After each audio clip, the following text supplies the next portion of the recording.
shouldn't be doing it. Actually, the Quran complains if you don't do tadabbur. Tafseer question you said. Assalamu alaikum. Yes. Like in your tafsir, you mention the meanings without the context, what it means generally, and then you bring it in what it means in istilah, in Sharia. Right. So, some say that it has to be from the classical tafsir. We can't just do a tafsir from our own understanding or just take the meaning from the book. And where did they get it from? Where did the classical mufassirun get it from? So they say they get it from the ahadith and... No, they don't. So, I mean, no, they don't. The question is just, is there a ruling or a rule or... The people who say you can only say what the classical mufassirun have said. When the classical mufassir, who we consider classical mufassir, when he was writing it, whose permission did he get? Do you understand? Because then that same logic would have worked at that time. Hey, you can't say that. Nobody said it. You'll find, for example, al-Qurtubi saying things that nobody said before him. Obviously, if somebody already said it before him, there's no reason for him to write anything. Do you understand?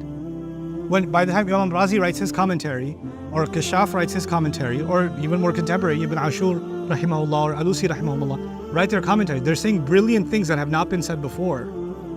But if the idea is you can only say what has been said before, then the Sahaba should never speak because the Prophet already spoke. And therefore the Tabi'in should never speak because the Sahaba already spoke. Right? This logic doesn't work. It's not an accurate depiction of what happened in Islamic history. The issue is there are principles. And the principle is not copy someone else. That's not a principle.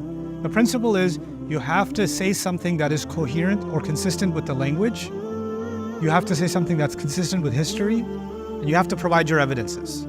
Now, somebody could argue your evidence is weak or your evidence is strong. But you can't say, no, your evidence didn't come from that book. That's why it's not a good evidence. That's silly.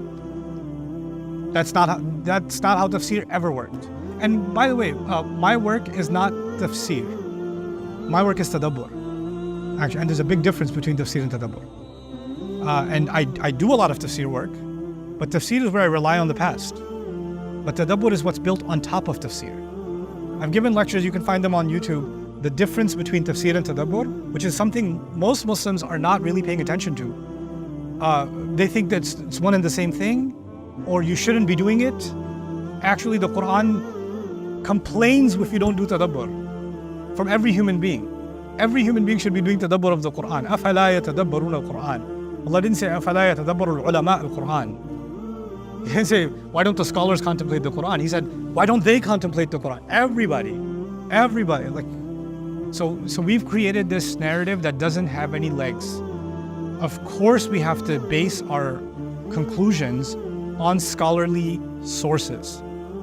But to say we can only say what has been said before means the Quran has nothing more to offer. Is anybody willing to say the Quran has nothing more to offer? Every treasure that could be extracted from the Quran has already been extracted, so it's depleted now.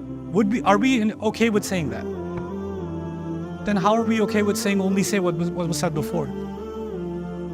This logic collapses on itself.